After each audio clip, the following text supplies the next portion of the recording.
Hey guys, welcome back to Clownfish TV. This is Kneon. I am here with Geeky Sparkles. Hello.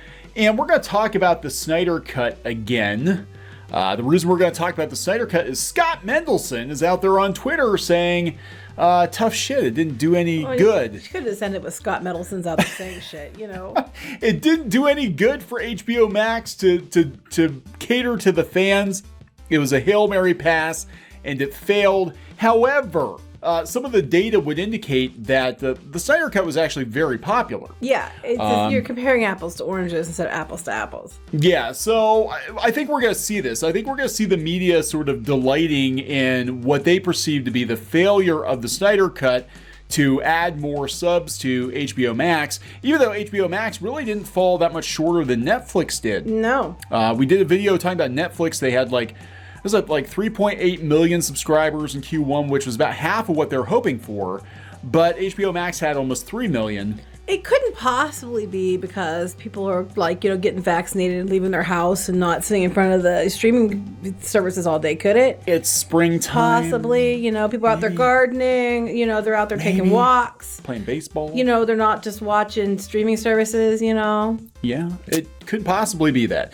So we're going to talk about that because I think this is going to be used as more ammunition, one, against the Snyder Cut fandom, and two, to push for DC to reboot the universe. That they're going to leave this. Totally going to do. Yeah, they're going to leave the Snyder Cut in the rearview mirror. They're going to move forward with the J.J. Abrams version of the DCEU. And then they'll scream when no one goes to watch it because everybody are istophobes because they didn't like the new version. You're racist because Superman's black now, and you're just a bunch of bigots, and He did such a fantastic job with Star Wars. Yeah, I know, right?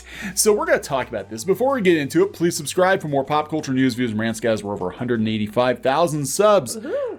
Thank you for the support. Yeah, Scott Mendelson put this up a couple hours ago.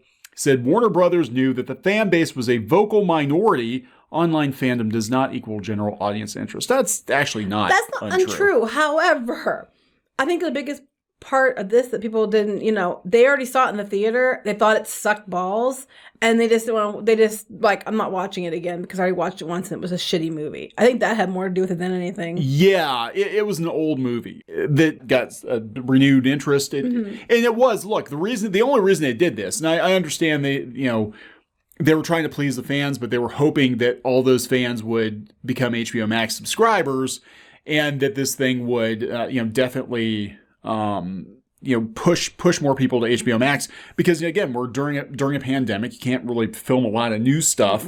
They had this movie that had all these people pushing to get a director's cut of it, and they're like, okay, fine, we'll give you a couple more $1 million to finish it up. But you know what? It's no different than any other streaming service. People subscribe, watch what they want to watch, and then cancel all the damn time. Yeah.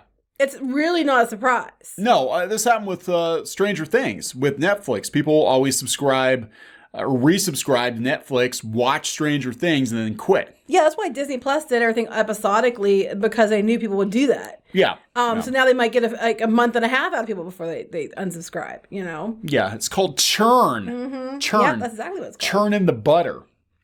So he says this was a Hail Mary pass during a pandemic, which left HBO Max sans buzzy originals. Actually, they have more originals, I think, than Disney does on HBO Max, but I'm just saying. The release theatricals on HBO Max 2 plan undercut the Snyder Cut specialness. It did keep some FX houses in business, though, which I guess is good. So he's citing this article here saying HBO Max adds 2.7 million domestic subscribers ahead of global launch. So they're getting ready to launch globally. Mm-hmm. A lot of other places already have. Right. And Netflix and Disney Plus already are. Yeah, and they're really down too. So they said Godzilla vs. Kong was the largest audience on HBO Max, but that was a brand new movie. Right. It was a brand new movie that people have been waiting for like a long time. A lot of people were watching the Snyder Cut. A lot of normies, as people call them, I were talking to, watched it. A lot didn't, because they said that they hated the theatrical version, so they weren't going to spend more time watching it again. But Godzilla, everybody was waiting for, and they were watching it like crazy because they've been waiting for this movie for, a year and a half now? Yeah. So here's the thing, too. And actually, what Mendelson's saying is not what the article is saying. Oh, surprise! Because he's basically like, look, man, babies. look, it didn't do any good to pander. He's an expert on man babies. It didn't do any good to pander, did it? No, they said Disney doesn't break out its U.S. subscribers. They just tell you what they have globally. That's true, they do. HBO Max is just going global. Netflix has been global. And they said the company won't even reveal its subscriber growth for the 3-month spread between January and March until May. Right, they'll do it during the investor call. Right, but during the previous 3-month period, it added 21.2 million accounts globally. Here's the kicker about this, what people they're not mentioning in this article. They literally just launched their Hotstar and all that stuff in that quarter, and we're launching it currently in other markets. So we're talking, like several markets were launched in that time frame. Of course, it's going to show a huge subscriber increase. They were launching to new markets. Duh. So it said at the end of Disney's first quarter in December 31, it had 94.9 million subscribers.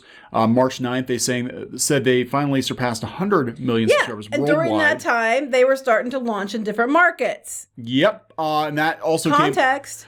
That also came with WandaVision. They said at first glance, Warner Media seems to be falling behind the pack. In total, HBO Max and HBO have a combined 44.2 million subscribers domestically, up from the 41.5 million reported at the end of the fourth quarter. Globally, they have less than 64 million subscribers. However, the company is expected to expand its product more widely this year and has already increased its subscriber expectations, predicting between 120 million and 150 million global users for HBO Max and HBO by the end of 2025. Right, global. They haven't gone global yet. So, of course it's going to increase exponentially. Yeah, they said the first quarter Snyder Cut was well viewed by HBO Max subscribers, but fell short of the record reached by Wonder Woman 84. Again, lots of things you have to consider here. One, I don't know if I completely believe that, because Wonder Woman 84 did not crash HBO Max. Also, people are like, well, Zack Snyder's not good. Zack Snyder was a big part behind Wonder Woman, the first one, and it was really good. You mean Wonder Woman 84 one, was kind of balls. It kind of sucked, and it was kind of rapey. It was. It wasn't a very good movie. I'm a huge Wonder Woman fan, and it killed me that it wasn't that good. I was looking forward to it forever. Also, Wonder Woman, of course, was going to have a lot more viewers because it was something new that people were waiting for. It's not that hard. I mean, here's where the only place where it's kind of dodgy in this article, because they're basically saying, look, HBO is actually doing fine. It's not an apples to apples comparison. They're doing good. It said the Snyder Cut, which did not follow the strategy, was an exclusive launch on HBO Max, was expected to help drive subscriber growth, particularly after the company shelled out 30 to 70 million on reshoots. Warner declined to comment on the project's financial terms. It's a marathon. But I think a ton of people would sign up $15 to watch a movie, especially an old one, a 5-year-old movie. So as long as they're growing, I think they're on the right path. So yeah, the HBO Max is considerably more expensive than like Disney Plus. Yeah, it's $15. And Disney Plus, you can get the new movies, but you got to pay for premiere access for those movies at $30 a pop. So it's like apples to oranges here. So here's the thing. I mean, for all this talk of, and look, maybe it didn't drive subs to HBO Max, but you can't argue that it was popular. It did crash the servers. Wonder Woman 84 didn't crash the servers. Wonder Woman 84, again, was a brand new movie, a follow-up to a well-received movie. A movie people were really looking forward to seeing. And it was, dropped on Christmas Day, too, so a lot of people had off. The Snyder Cut, not on a holiday, crashed the servers. And I know we didn't start watching it until later in the morning. It was like 10 or 11 o'clock. We started watching it, and we had a hard time streaming it. It was very slow. So we know that this was the case. We had a lot of people saying that they were trying to watch it, earlier in the morning. It was crashing. And like you said, the Snyder Cut is a movie. It's based on a movie that people have already seen in the theaters. A lot of people didn't want to, they didn't care. They just flat didn't care. They already saw it. It was already a dud. They didn't care. And another group of people probably didn't want to watch it because it was really, really, really long. So you lost a whole bunch of people there. But then a lot of people still watch it, and it still did really well. All those things working against it. Now, you can love it or hate it. I really don't care either way. But I'm just saying it's not completely honest the way it's being spun. Yeah, and I mean, I don't know if they can correlate any of these streaming services. If they can correlate, when a person decided to subscribe. All they can guess is, we dropped this show or this movie and this person became a subscriber. During that time frame, it's possible they subscribe just for this. But they can leverage that anyway. Because you might have subscribed for a completely different reason, but they're trying to drum up numbers for one particular thing. They'll spin it that way. But if they were trying to drum up a story that didn't do well because they want to, for narrative, they can take that subscriber and spin it another way. I mean, you don't know, because short of talking to every person that subscribed and asking, why did you subscribe? You're not going to know these things. No, but again, other stories. The Justice League beat Falcon Winter Soldier's U.S. opening. Everything's beating Falcon and Winter Soldier, it seems. It beat it in views. Again, these are multiple websites we talked about before. That's okay, because what was it, NBC said... Yeah, NBC said, yeah. So I don't know. Again, this article does not say what Mendelsohn is saying it said. What is going to happen? Because what they're going to do now is they're going to move forward with, the post-Snyderverse DCEU. And they're already gearing up for that with the Flash movie, that it's going to not really be a Snyderverse thing. They set Ezra... Look, if you're not going to do the Snyderverse Flash, then get rid of Ezra Miller. Yeah. While you're at it, just give us a new Flash. But they're going to set it up to take place outside of, Snyder's version of the DCU. They're bringing in, Michael Keaton as Batman to get people to Okay, but I do like Michael Keaton. I love Michael Keaton.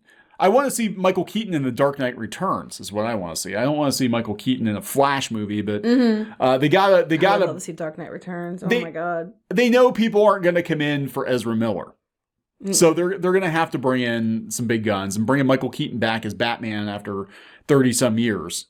Will do it for a lot of people. Be like, hell yeah, but they'll probably ruin him. I'm sure they will. They'll pull Luke Skywalker. I am 100% sure they'll ruin him. That kind of was The Dark Knight Returns, but you know what I'm saying. Like they'll find a way to ruin him. But they're already moving on past the Snyderverse. They're going to do it, regardless. J.J. Abrams is coming in, and what they're going to do now, and we've seen it before. What they're going to do is the media is going to paint this like the Snyder Cut was a failure, and because it was a failure, we're not going to restore the Snyderverse. We're going to move on with what we're going to move on with. And the truth is, they always were going to. Right. They don't care what you want. They're just going to do what they want, and then they're going to, if you don't like it, it's not because they did a shitty job. It's because all you are shitty people. Yeah, and there's talk again, Civil War. We hear this at Lucasfilm, all that. I've gotten to the point where it's like, look, Hollywood is going to do what they're going to do. The Snyder Cut was awesome. I don't think it's going to be replicated because they did listen to the fans, but they weren't just listening to the fans. It was like, what can we do on the relative cheap that is going to be buzzy, and given Snyder fans, the Snyder Cut was something they thought they could do that would just, nab them a lot of subs, but I don't think they ever had any intention of continuing it. And they already put a trailer out there like, this is the Snyderverse trilogy. Like, it's over and done with, and that's it. And I'd be very surprised if they continued it. I mean, it'd be awesome if they did. And there's talk that they were going to do a Ben Affleck Batman series and all this other stuff. It'd be really, really cool because I did like the Snyder Cut. But don't hold your breath. No, you're going to get what they give you and like it. Even if it's going to be agenda-laden bullshit. And you're going to have to love it if you don't. It's because you're a bad person. Yeah, and that's what's going to happen. What's going to happen is, some of these movies might fail at the box office because they're not good movies. And it's going to be, somehow it's going to be the fans' fault. Like the Snyderverse fans, oh my God, they somehow, they're a vocal minority, but they somehow tanked this movie too. Well, I just, I personally want them to do well. I really do. I don't want them to suck. I want them to be good. But I'm also a realist and understand how this whole thing works. And I've seen enough of this go down to know exactly how it's going to go. And it's probably going to suck balls. Basically, at the end of the day, I mean, I wish I could be more optimistic, but it doesn't matter what the fans want. Hollywood's going to plow ahead with what they want to do. Listen, tell the fans they're entitled. And then they'll be like, well, it's a shame nobody's supporting the Justice League characters. I guess we'll just have to reboot it again. Well, no, you just can stop with the because that's what's going to be. And the media is totally going to go along with it. We know they will, and they're looking for any opportunity. Maybe not Mendelsohn so much, but there are lots. I'm sure the Mary Sue, all these other outlets are going to pounce on. The Snyder Cut was a failure. It was a failure. Look, you listen to the Man Babies, and look what you got, HBO Max. It's another narrative, another day that ends in Y. Water is wet. Yep. They're so predictable. It's ridiculous. You know, we used to get more angry about this stuff, but now it's just like, this is It's like, you're exactly. playing that card again. It's like, come on. It was Cute the first time. It was shocking the first time, and now it's like, God, don't you have Is that all another you playbook? got? Is that all you got? Your playbook has like 2 pages. I know, right? You know, and it's, yeah, we'll see what happens. I don't know. But yeah, if people go see The Flash, it's going to be for Michael Keaton, not for Ezra Miller. If Nobody I gives a thought it was shit going to be about Michael Ezra Keaton. Miller. Gonna wrap it up. Yep. Please subscribe for more pop culture news, views, and rants, guys. We'll talk later. Bye.